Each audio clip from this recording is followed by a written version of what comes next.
더불어민주당이 연일 쇄신을 외치면서 이재명 후보의 지지율 답보를 극복하기 위해서 노력하고 있습니다. 다가올 설 민심엔 어떻게 작용할지 궁금한데요. 최재성 전 청와대 정무수석과 함께 현 전국 상황 진단해 보겠습니다. 안녕하세요. 안녕하세요. 네, 2주 동안 잘 지내셨습니까? 네. 네, 먼저 여론조사 결과부터 살펴봐야 될 것 같은데 오늘 문화일보 조사가 나온 게 있더라고요. 준비된 그래픽을 띄워주십시오. 네, 문화일보가 의뢰를 했고 엠브레인 퍼블릭이 조사 기관입니다. 지난 24일과 25일 이틀에 걸쳐서 조사가 진행이 됐는데 윤석열 후보가 35.9%, 이재명 후보가 33.5%, 안철수 후보가 12%, 심상정 후보가 3.2%를 기록했습니다. 윤석열 후보와 이재명 후보의 지지율 격차는 오차 범위 안에 있습니다. 다음 그래픽 보여주시죠. 네, 이건 YTN과 리얼미터가 조사한 여론조사 결과입니다. 역시 지난 24일과 25일 이틀에 걸쳐서 조사가 진행이 됐고 윤석열 후보가 44.7%, 이재명 후보가 35.6%, 심상정 후보가 3.9%, 안철수 후보가 9.8%를 기록을 했습니다. 지금 이 조사에서는 윤석열 후보와 이재명 후보의 지지율 격차가 오차 범위 밖에 있습니다. 수석님, 일단 오차 범위 안에 있는 것도 있고 오차 범위 밖에 있는 것도 있지만 일단 두 조사를 놓고 보면 그 윤석열 후보가 조금 우세를 보이는 모습이 나오고 있거든요. 어떻게 보십니까? 예, 그 추세는 분명히 그런 추세가 맞는 것 같습니다. 이제 그 격차가 좀 나는 조사는 이제 아무래도 ARS 방식이 그동안 보면 윤석열 후보가 이제 지지율이 높게 나오는 그런 경향이 있고요. 또 전화 면접 같은 경우에는 상대적으로 윤석열 후보 지지가 덜 나오는 그런 게 좀 흐름이 있었기 때문에요. 접전이다 이렇게 보되 윤석열 후보가 상승세를 분명히 탔다 이렇게 볼 수 있을 것 같습니다. 네.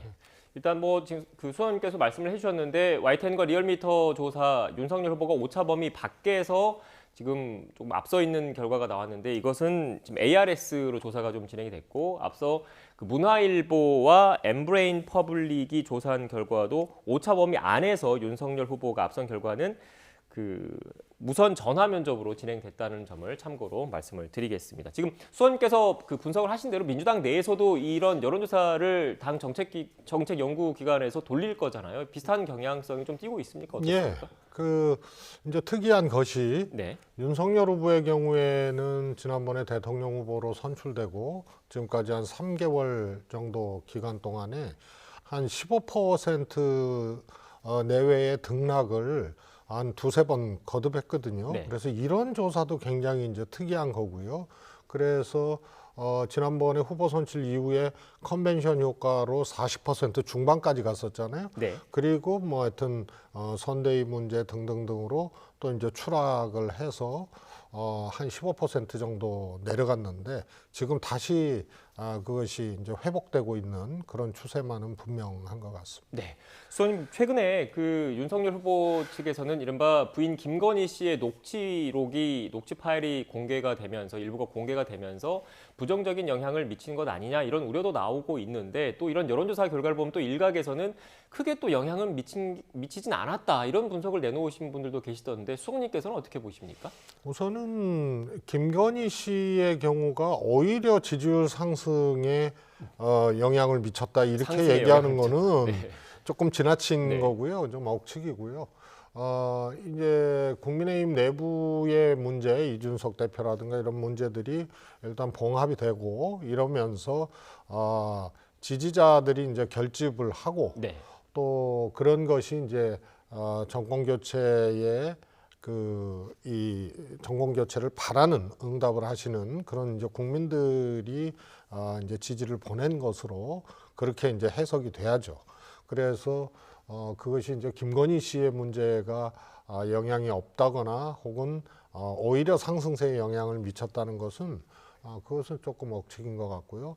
영향이 어느 정도 있는 것인가의 문제는 앞으로 좀 두고 봐야 될 것 같습니다. 왜냐하면 김건희 씨의 소위 이제 7시간 녹취 그 이후에 이제 각 언론에서의 후속 보도 등을 보면 조금 심각한 문제로 국민들이 이제 인식을 할 수밖에 없지 않나 싶고요. 다만 지금까지는 야당에서 이재명 후보의 소위 이제 녹취도 공개를 하면서 맞불을 놨거든요. 네. 그래서 하나는 후보의 문제, 하나는 후보 부인의 문제라고 이렇게 구분되어지니까 상대적으로 이재명 후보가 박스권에 이제 갇히게 되는 것으로 녹취가 작동을 한 거고, 김건희 씨의 문제는 워낙 이제 많은 소위 이제 무속 내지는 이런 것과 관련된, 특히 윤석열 후보를 사실상 컨트롤하고 있다, 혹은 또 지배하고 있다는 표현까지 나올 정도로 그런 것들이 이제 앞으로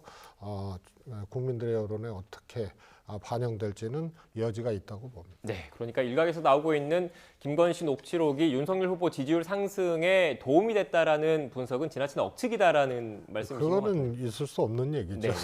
그렇다면 연령별로는 어떤지를 한번 좀 볼게요. 지금 준비된 그래픽이 있는데 지금 YTN과 리얼미터 조사 결과입니다. 제가 미리 좀 말씀을 드리고 싶은 게 95% 신뢰 수준의 플러스 마이너스 3.1%포인트가 표본 오차이기 때문에 그 격차가 6.2%포인트 안에 있으면 오차 범위 안에 있는 거라는 거를 미리 좀 말씀을 드리고요. 지금 보시는 것처럼 윤석열 후보 연령대별로 봤더니 상대적으로 지금 18세에서 29세 그리고 30대, 그러니까 이른바 2030에서 지금 상대적으로 이런 결과가 나오고 있거든요. 어떻게 보십니까? 우선은 특히 이제 20대 지지율이 굉장히 이제 지속적으로 어려웠습니다. 네. 그래서 잠깐 이제 윤석열 후보가 이제 내부 문제로 굉장히 이제 어려움을 겪을 때 20대들이 소위 응답을 이재명 후보 쪽으로 이제 많이 하게 되는 게 잠깐 있었고요. 네. 이게 이제 통상적으로 20대 지지율이 민주당이 낮았던 것이 이제 반영이 된 거고요. 이것을 어떻게 이제 만회할 것인가는 이후에 또 지켜봐야 될 문제고요. 보통 이제 60대 이상, 20대도 마찬가지고요. 특정 정당, 특정 후보에 대한 이제 선호나 지지가 높으면 적극적으로 응답을 하기 때문에 네. 이재명 후보를 선호하는 20대들이 응답을 조금 안 할 가능성도 이제 녹아 있는 거기 때문에 실제로는 이런 정도의 격차는 아니라고 그렇게 해석할 수가 있겠습니다. 네, 알겠습니다. 지역별로는 어떨지 한번 좀 살펴볼게요. 지역 관련해서도 저희가 좀 준비를 좀 했는데 역시 격차가 6.2%포인트 안에 있으면 오차 범위 안에 있는 거라는 걸 참고로 말씀을 드리고요. 어떻게 보십니까? 일단 지금 이재명 후보 그리고 민주당 측에서는 서울 경기 수도권 표심에 좀 집중을 좀 하고 있는데 이렇게 결과가 나왔거든요. 어떻게 생각하세요? 저는 개인적으로 연령별 지지율까지는 이제 추세를 볼 수가 있지만 네. 지역별로 이렇게 하는 거는 예를 들어서 뭐 1000샘플이다, 1500샘플이다를 갖고 각 이 광역 시도별로 이렇게 분담을 해서 샘플을 주는데 거기서 할당이 안 되거든요. 그러니까 이게 뭐 예를 들어서 광주다 그러면 광주에 어느 구에 확 몰릴 수도 있고 네. 그래서 통계로서의 어떤 가치를 부여하기는 참 어렵습니다. 그래서 저는 지역별 지지율에 대해서 별로 이 해석하는데 자료나 근거로 삼는 것은 좀 무리하다고 보는데요. 네. 길게 지속적으로 이제 그런 결과가 나왔다 그러면은 이제 추세를 역시 보되 제가 보기에는 이제 서울이 이재명 후보가 어려운 것만은 그거는 아주 꽤 된 조사기 때문에 네. 오랫동안 지속된 조사기 때문에 그거는 맞는 것 같고요. 여기서 이제 부울경 같은 경우 예를 들어서 뭐 36% 나왔거든요. 이재명 후보의 소위 말해서 전화 면접의 평균 지지율 정도가 부울경에서 나왔단 말이에요. 네. 그럼 이거는 어떻게 해석할 거예요? 지나치게 높게 이제 나온 거죠. 그래서 이것도 바로 이렇게 차용해서 해석하기는 참 어렵다. 다만 이제 호남 지지율 같은 경우에는 아직 60% 미만으로 지속적으로 나오고 있거든요. 이재명 후보의 경우. 네. 그래서 호남이 아직 결집을 하고 지지를 안 보내고 덜 보내고 있는 것은 사실이고요. 이게 이제 과거 대통령 선거도 보면은요, 좀 호남 여론조사의 이제 특징이 사실은 대통령 선거 임박할 때까지는 비슷합니다. 네.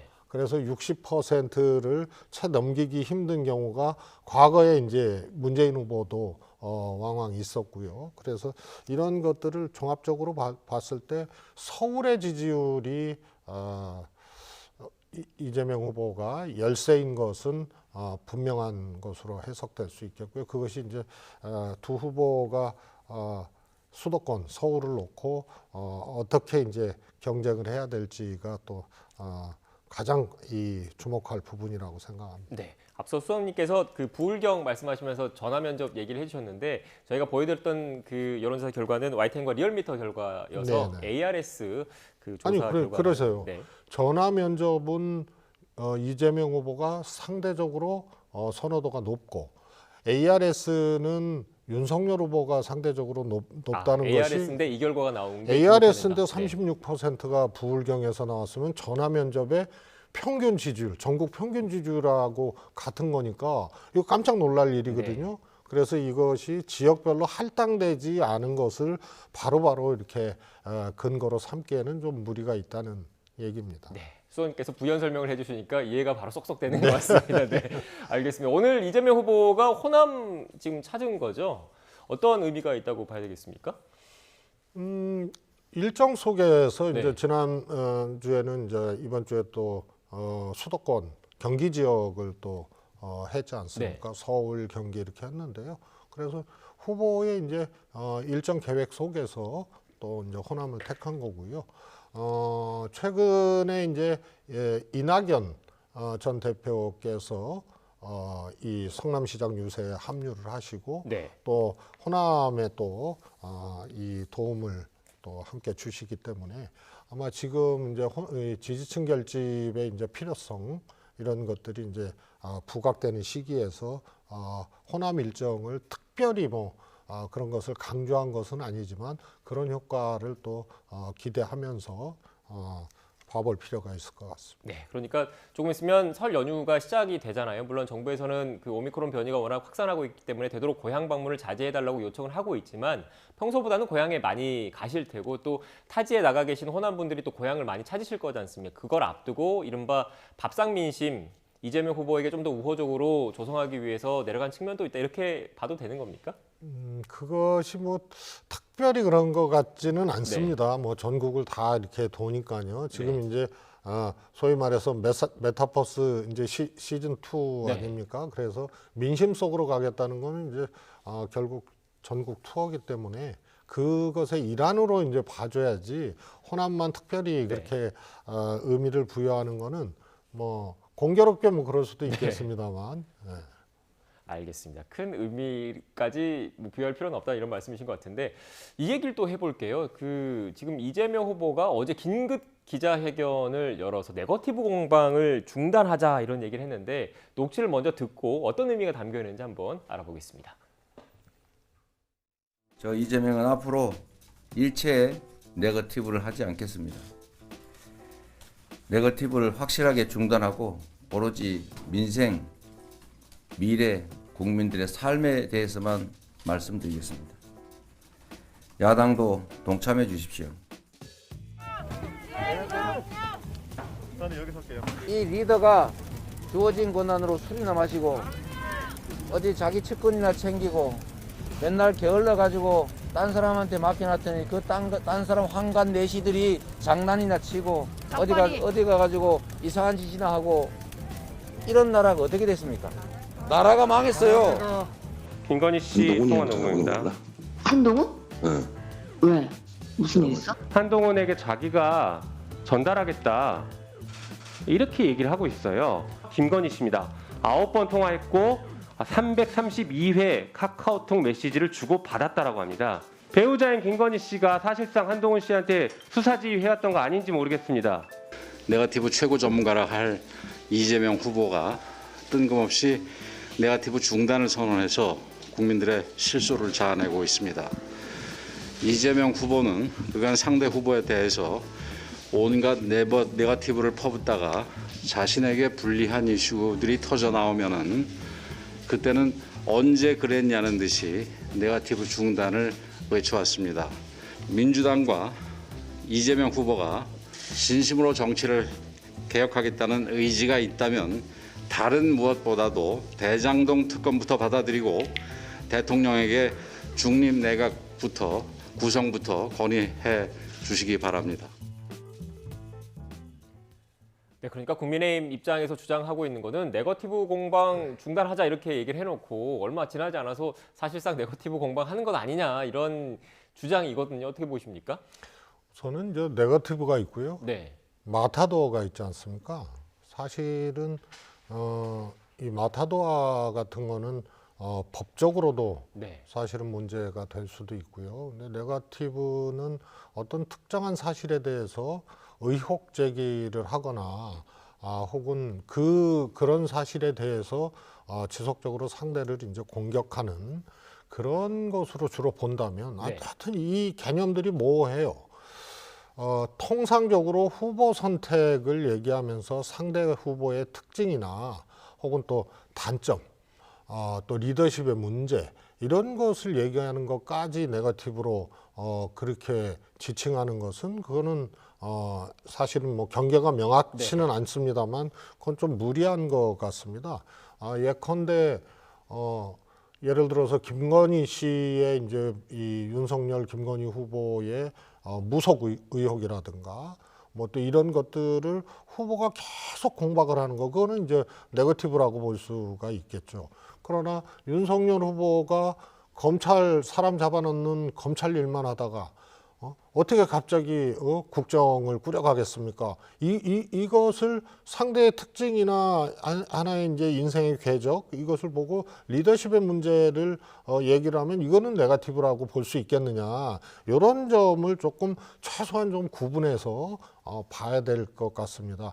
후보자들이 국민들의 이제 판단을 요청하면서 자신에게 표를 달라고 하고 자신이 책임지고 국정 운영을 잘하겠다고 호소를 하고 그러면서 상대와 비교를 하고 선택을 요구하는 것 자체를 네거티브라고 보기에는 어려울 것 같습니다. 네. 소장님 제가 말씀하신 걸 좀 이해를 한 걸 좀 다시 여쭤보면 그러니까 그 이재명 후보가 윤석열 후보나 부인 김건희 씨에 관련해서 무속 논란이나 이런 거를 좀 비판을 하면 그거는 네거티브라고 볼 수 있지만 그 외에 뭐 정책적인 능력이라든지 리더십이라든지 여기에 대해서 비판을 제기한 거는 합리적인 검증이다 이렇게 생각하신단 말씀이시죠? 아니 검증까지도 네. 아니고요. 네. 그거는 주의 주장입니다. 예를 들어서 최재성은 이 학생운동 출신의 네. 또 아주 강력한 이제 개혁 성향이기 때문에 통합에 부재하다.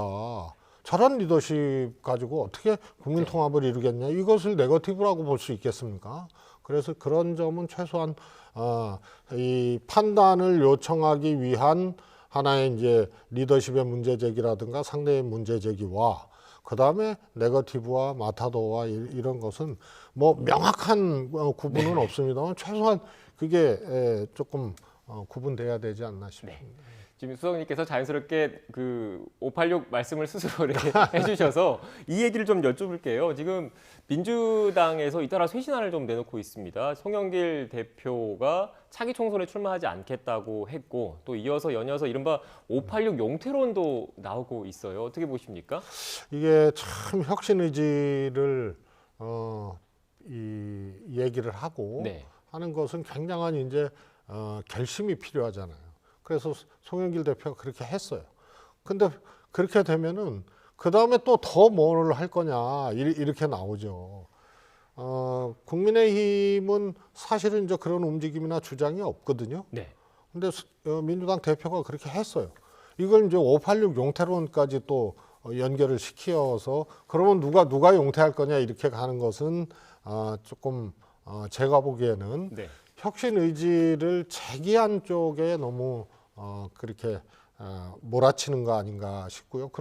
그래서 그런 점이 있고요. 또 하나는 사실 586이 양면이 있습니다. 586의 개념을 어떻게 할 거냐, 어떻게 정의할 거냐. 그러면 뭐 생물학적 연령이 뭐 50대고 뭐 80년대 학번이면 다 586이냐? 뭐 그건 아니잖아요. 그래서 주로 학생운동 출신의 민주당의 중추적 역할을 해왔던 입문부터 국회의원 또 의정활동 뭐 민주당의 중추적 역할을 해왔던 그런 그룹으로 개념 지어지는 게 네. 맞지 않나 싶습니다. 수석님께서 좀 난처하실 수도 있는데 말씀하신 얘기를 딱 들어보니까 586의 전형이 수석님이신 것 같은데요. 뭐 저는 그렇게 생각하지 않습니다만 네. 뭐 저는 이제 과거에 이제 불출마도 자발적 불출마도 했었고 아마 어디서도 제가 말씀을 드렸는데 선거에서 떨어져서 재수한 사람은 봤어도 불출마를 재수한 사람은 없었거든요.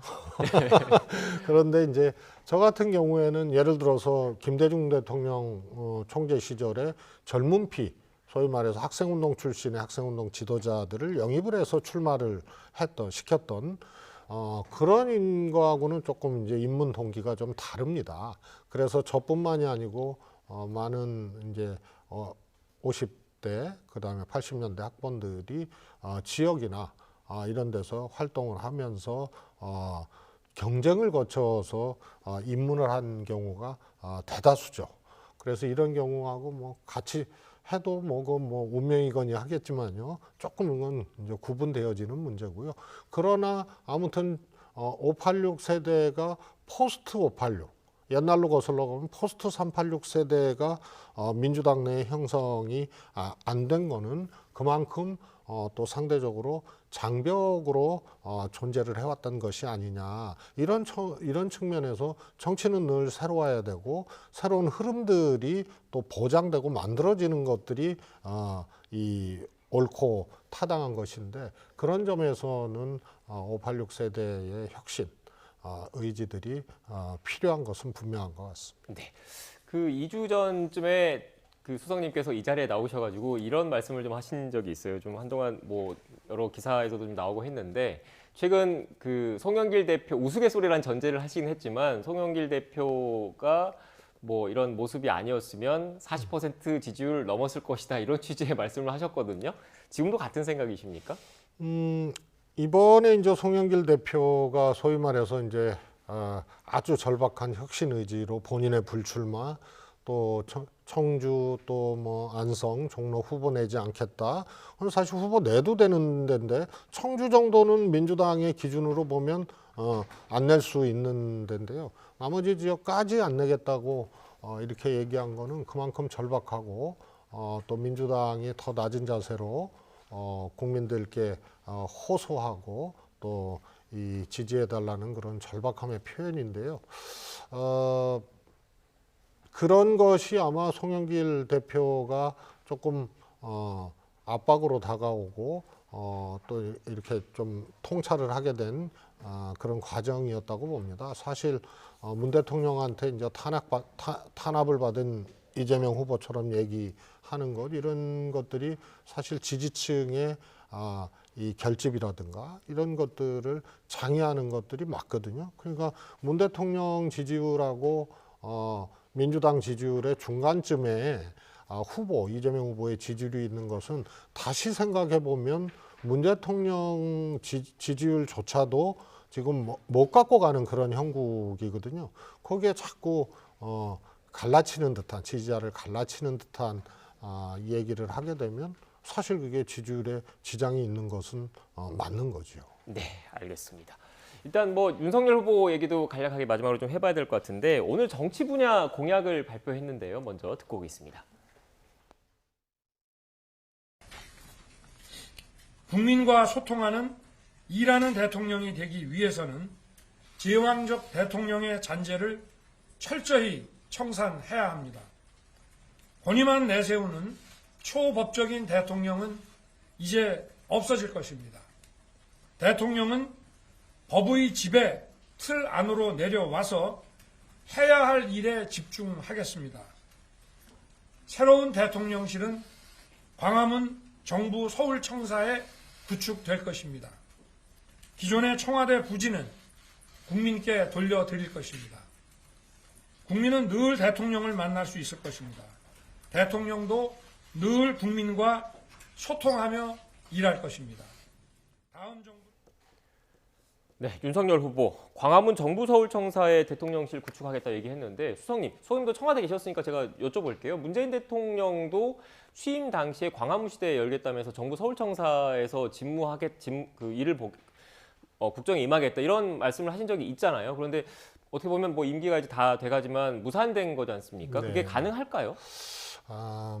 뭐 합리성이나 이제 현실성 또 이런 거 근거들을 배제한 채 무조건 하겠다 그러면 할 수 있겠죠. 그러나 문재인 대통령도 광화문 집무실을 이야기를 대통령 선거 때 했었고요. 네. 그러나 많은 검토를 거쳐서 말씀은 하셨지만 이전을 소위 말해서 포기한 것이 그만한 이유가 있는 거거든요. 우선은 국민들께 매우 이제 불편함을 줄 수가 있고요. 또 업무상의 이제 효율성이라든가 이런 것들이 보장받을 수 없는 것들이 있고요. 또 뭐 보안이라든가 여러 가지 문제들이 있어서요. 대통령 한 명이 한 분이 움직이고 혹은 더 특히 늘상적으로 거기서 직무를 한다고 하면 직무 자체에는 뭐 문제가 없지만 다른 여타의 여건들이 오히려 불편을 주거나 혼란, 어려움을 초래할 수 있기 때문에 그렇게 못하는 거죠. 그래서 그런 건 충분한 검토를 거쳐서 국민들께 말씀드렸지만 양해를 구하고 부득이하게 그렇게 못하겠다고 한 거는 많은 검토를 거친 거거든요. 다시 저 얘기를 꺼낸 거는 글쎄 충분한 검토를 했는지는 잘 모르겠습니다. 제가 네. 보기에는 오늘 윤석열 후보가 얘기한 것 중에 청와대를 민관 합동으로 운영하겠다 이런 말씀을 했거든요. 그런 컨셉이 저는 매우 이거는 합리적이지도 않고 위험한 사고라고 보는데요. 그런 컨셉이 결국 광화문 집무실까지 연결되지 않았나 싶습니다. 그래서 요체는 민관 합동 공무, 그다음에 대통령을 법의 지배 아래로 위치하게 하겠다.